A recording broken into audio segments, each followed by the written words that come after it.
You may be seated.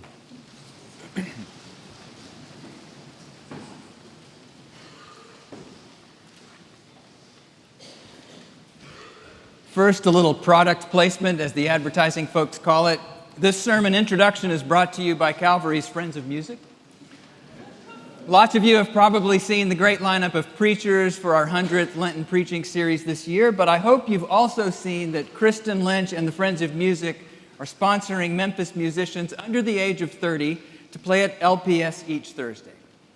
This week we heard a Brazilian-born cellist named Roberta dos Santos, a PhD student at the University of Memphis.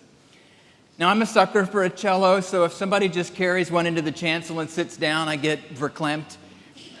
But I tell you, everybody in this room on Thursday sat stunned as she played a strange and haunting and gorgeous piece by a composer named Caroline Shaw. Roberta scratched and plucked and bowed her instrument and even vocalized tones from time to time. When she finished, I didn't want to exhale lest it break the spell she'd cast over the room. I think a powerful encounter with art often does two things. First, it stops us in our tracks as if we've never heard or seen or imagined anything quite like it. But then it returns us to the world we know, with our senses awakened, looking for other traces of similar magic, perhaps. Here ends the highbrow portion of the sermon, because this process of looking for me often just means Googling my way onto YouTube, right? In this case, I found a great conversation between a soulful cellist named Ben So Lee and Andrew Bird, who's a violinist who also plucks and strums and chords and bows his instrument while he sings and even whistles occasionally. I know it sounds awful, but man, do I love me some Andrew Bird. Anyway, near the end of the conversation, Andrew says, "Sometimes I wish an interviewer would just ask me what a song is about." So Ben says, "Hey, Andrew, what's Give It Away about?" And he says, "You really want to know?" Well, it's about hitting absolute zero. It's about playing so many shows you think you've emptied yourself completely. There was this one particular show in Belgium where I felt like I was just completely empty. There was just nothing more. And a clarity came with that moment. I started laughing. I'd been in bad shape up till then, but I realized, oh, I'm empty. There's nothing more to lose. You should probably know that Andrew Bird is a guy who always looks pretty empty, like he slept outside for a couple nights on an uncomfortable bench. So being something of a connoisseur of emptiness, that night in Belgium, he must have been pretty depleted indeed. But what's interesting is that emptiness felt like a starting place for him. Not the end of a dwindling path, but a beginning. And you know, I hope Nicodemus got to a place like that one. Especially since he didn't have the option of Googling born from above or of water and the Spirit or any of the strange things Jesus told this curious Pharisee who came to him under cover of night.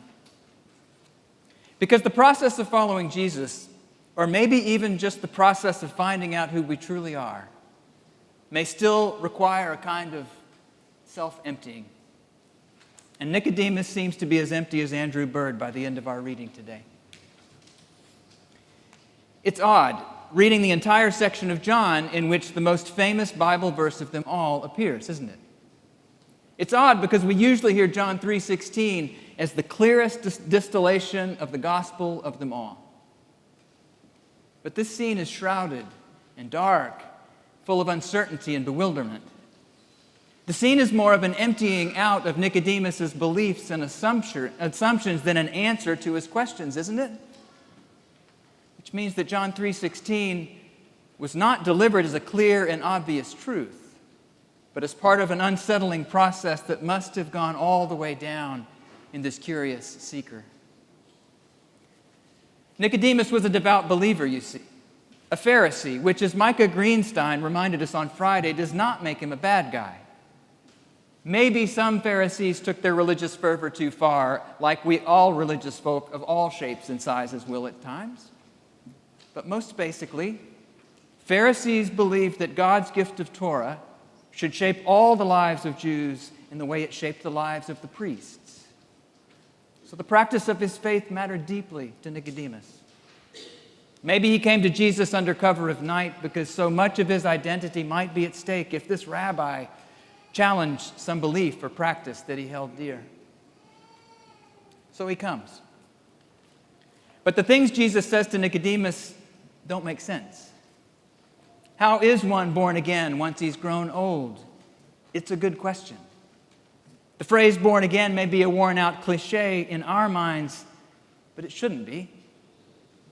In fact, I suspect it's still meant to empty us of some of our worn-out beliefs and assumptions as well. Maybe like this one.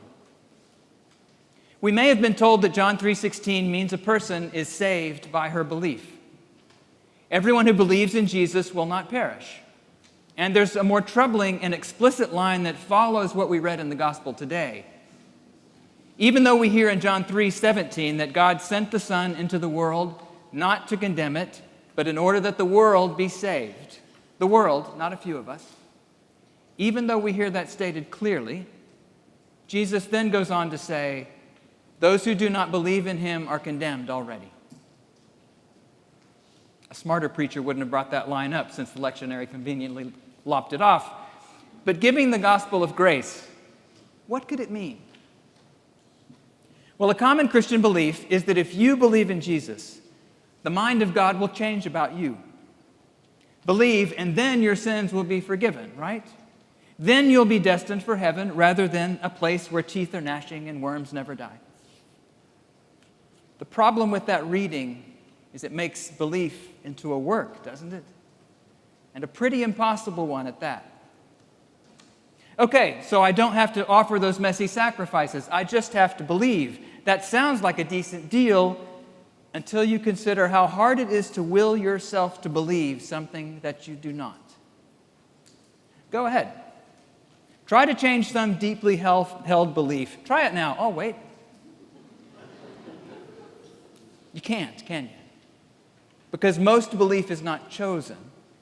It's something that happens to us because we happen to be awake in the world.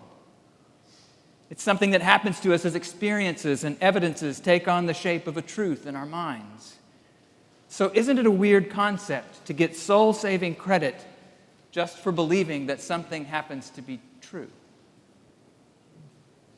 On the other hand, what we do believe colors everything. The world we experience is the world we believe in to a large extent, whether it's the real world or not.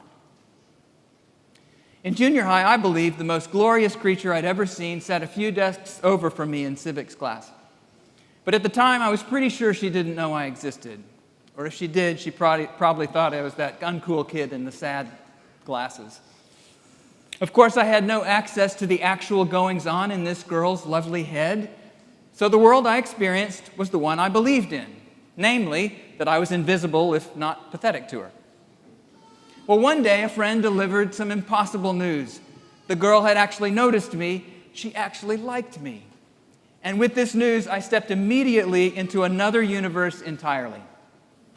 For so many lonely days, I had thought the world I inhabited was one in which I couldn't possibly be of interest to my would-be beloved. But I was wrong about her, and I was wrong about the world.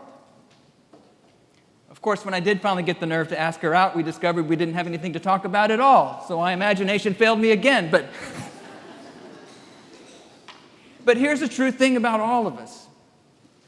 The world we believe in is the world we experience to a very large extent, isn't it? We believe what we believe until something outside ourselves changes it, in spite of our wills, as often as because of it. In other words, maybe those who do not believe are condemned already, because to believe you're condemned is to experience life as a condemned person, whatever the divine judge's actual judgment might be. Even if I'm redeemed, accepted, loved, and forgiven, along with the rest of the world, as the gospel says, if I believe God is vengeful and angry with me, my universe will feel like it's governed by a vengeful and angry God. Could that be the very belief Jesus was trying to empty Nicodemus and the rest of us of as well? The belief that God is condemning rather than redeeming us? 700 years ago, a German mystic named Meister Eckhart said, "It is a lie, any talk of God that does not comfort you." I wonder, are there condemning lies about a vengeful God that you and I still carry, if not every day, then maybe on our worst days?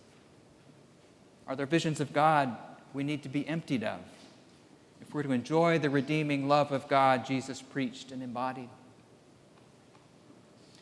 Well, if we can't just will ourselves, though, to change what we believe about God, what are we to do? This is where I think Nicodemus becomes our hopeful and trustworthy guide. Because John 3:16 didn't resolve the mystery of God's redeeming love for Nicodemus. It didn't settle things instantly like a first-century search engine result. The last words he speaks in the chapter are simply, "How can this be?" He's still empty of understanding, but there is reason to believe that the emptying of Nicodemus was a beginning, not an end, because he stayed. He stayed with Jesus in spite of his confusion and his disbelief. This is only the second week of Lent, so I don't want us to get ahead of ourselves, but I think it's worth a mild spoiler to say that while nearly every one of Jesus' friends will desert him in the end, Nicodemus will stay. When Jesus' body is emptied even of its life and the story seemed empty of its hope, Nicodemus will not be hiding out in the shadows with the other disciples. He will reappear with 100 pounds of myrrh and aloes to prepare the body of his friend for burial in Joseph of Arimathea's grave. He will stay, even when things get so much more bewildering than that night when a rabbi named Jesus said this curious Pharisee must be born again from above. Friends, we know sheer willpower can't empty you of a deep-seated belief, even if that belief plagues you with fear and shame and judgment. But maybe you and I could, like Nicodemus, just find the will to stay close to Jesus, close to each other, even and especially in the midst of our fears and our confusions. And the first lie I hope we can be emptied of as we do is that God is in the business of condemning this world. The lie that God is anything, in fact, anything at all other than saving, redeeming, maybe even comforting love.